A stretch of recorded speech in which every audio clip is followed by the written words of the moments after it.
needed different leadership, so I made the change. Move over to the left, Andy Anders, 11 Warriors. Yeah, how tough was this for you personally? I mean, I'm sure you don't want to fire someone on your way out the door as athletic director here. Well, it's hard, you know.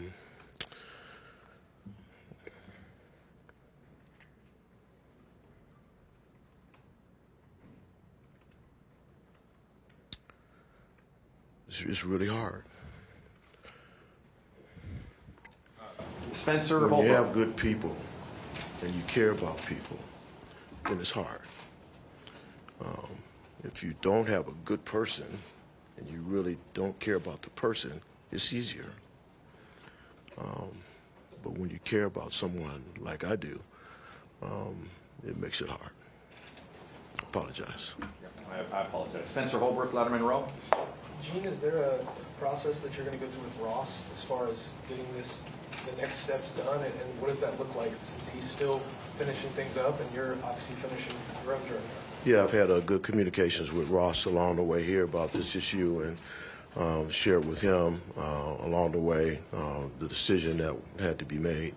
And we've talked about process moving forward, and I'll help him along the way. You just talked about how you have good people. It's hard to do things like this. The saying is that the coaches always have the list, no matter what the program looks like. You always got the list of who you would like. Has that been the case with you, and do you see this being, once the season wraps up, a pretty rapid process, or is this something that's going to take some time? That's a great question for Ross. I really don't know. Sorry. Doug Maurice, Kings of the North. Gene, when you're in your position, how do you balance personal relationships, what kind of people are involved with the needs of the program and what's best for the team? What's that balance like? Well, the answer's in your question, Doug. My responsibility is to the program, and it's to these young men that compete every single day. I don't care what sport it is and whatever it is. My responsibility is to those young people and to the program. And so I just felt at this particular time, with 6 regular season games left and what Big Ten tournament and whatever the postseason brings, a spark of energy was needed. And so, it's about the program in the end. And I have to set aside my personal feelings and just go with what's best for the program. Adam Jardy, Columbus Dispatch. Gene, about 2-3 years ago, you made a plan with Chris to build through youth and let that youth go through some bumps, but come out on the other side of it. It seems like there's still a chance for that youth to maybe get to the potential that you guys saw. Why does that plan not work? Why is it time to change leadership when you could still, maybe give that another year? Yeah, I think the young men have played hard. They've given a lot, but the reality is, the body of work over this last year, I felt that they needed something different from a leadership point of view, to give them that chance. While they're young, there's a lot of minutes on that floor, a lot. And so they still have 6 home games in the tournament. So I wanted to give them a shot, and that's what they have. So you're saying, so you still believe in the talent on this team, just that talent was not being realized to the level you wanted to see it? That's right. Over to the right, Cameron T. Robinson, The Athletic. Gene, you mentioned the timetable is kind of up to Ross, but what will be your role in that process as Ross kind of gets extra? Yeah, so obviously we still had the remainder of the season, which I'm going to help Jake with and help navigate. And then when Ross gets here, as he shares with me his plan for the search, I'll be there to assist him and be very much a part of it, and in conversation and background information, things of that nature. So, but it'll be pretty much completely led by him. Yeah, but I'll be a part of it. Dan Hope, 11 Warriors. Yeah, how much input did Ross have in terms of coming to this decision? Did you talk to him a lot before you made this decision? Yeah, I talked to him a lot, but it was my decision. I told him what I was going to do. It wasn't like, what do you think? And you made the decision a couple of years ago to give Chris a contract extension. Obviously, that increases what the buyout is now. Do you have any regrets about making that decision at that time? Of course you do. I've had many regrets in my lifetime. I've been doing this a long time. If I could fix all the regrets that I have in my life, I'd fix them all. But certainly that's one of them. Over to the left, Mitch Stacy, Associated Press. Hey, Gene. How much more difficult is it to be a basketball coach at a Power 5 program now than 7 years ago when you hired Chris? That's a great question. I think it's harder on all coaches in every sport now. I mean, if you think of the aggregate of all the issues that each coach is faced with now, the transfer portal, the lawsuits, the NIL, and uncertainty about what's coming relative to our structure and the model. It's harder today. The industry's harder, so it's harder for basketball coaches and all coaches. But the basketball coaches, they have different windows around the transfer portal, so it makes it a little bit more difficult.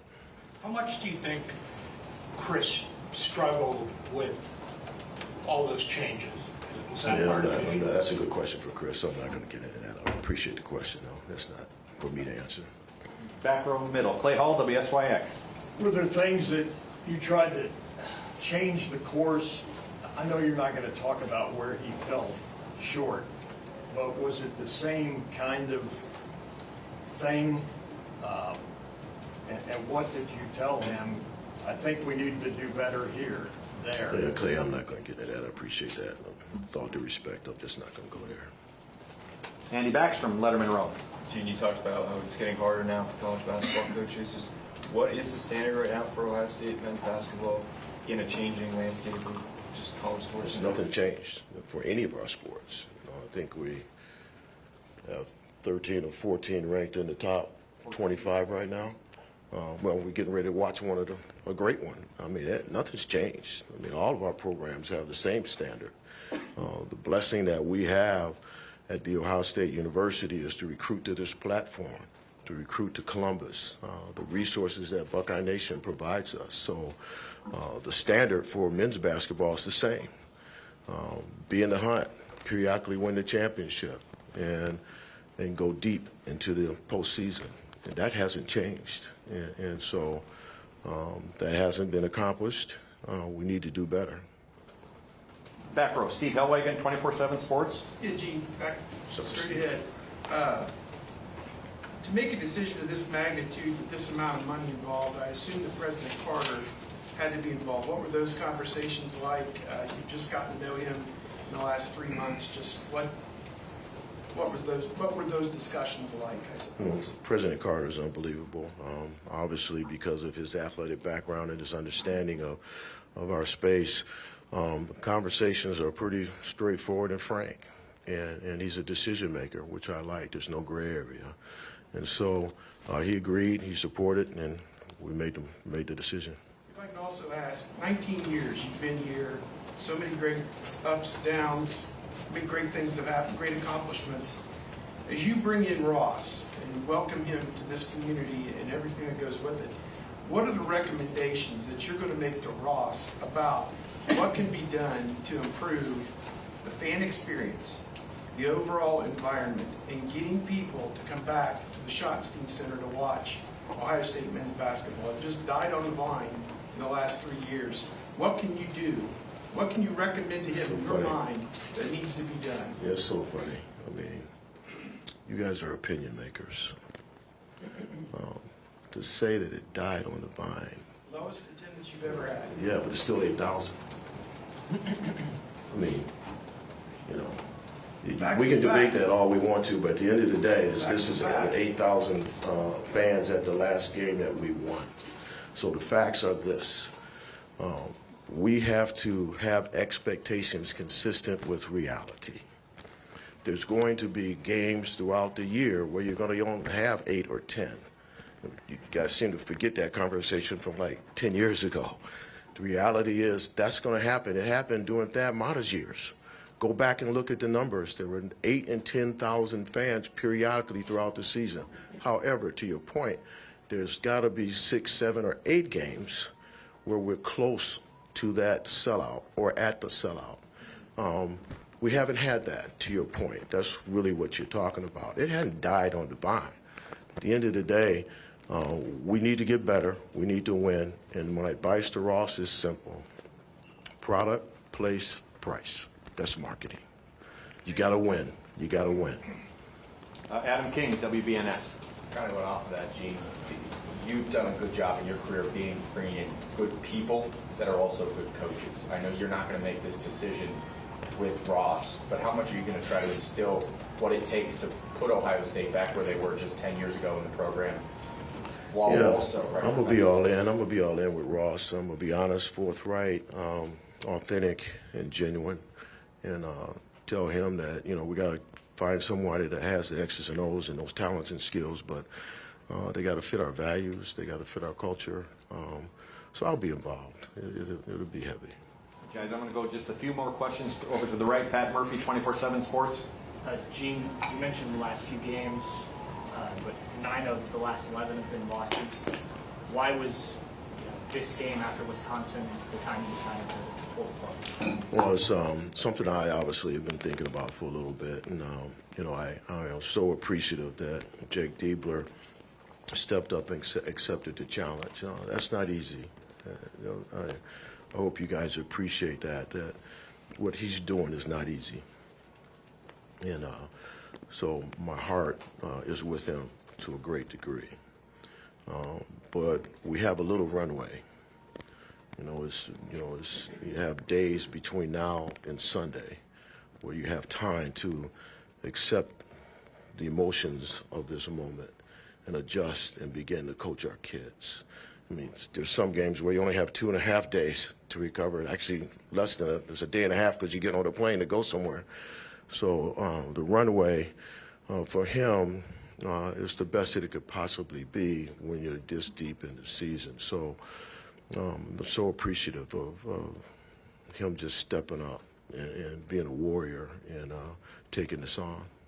What do you see of Jake stepping in on the court? What do you imagine he'll be as a coach? It's hard to imagine, except I think he's a very good coach. I think he's gonna demonstrate, for the kids, just at the end of the day, that we just need to keep fighting all the way through, and he's going to do that. And so I feel good about it. Joe Nugent, WCMH. With making the decision now, will it put the program in a position of strength in terms of the search? Get it started a little bit earlier. I know Ross will do it, but. And it's not a big gain. You can do some background checking and things of that nature, but it's not a huge gain because you really can't begin to talk to candidates till the end of the season. It's so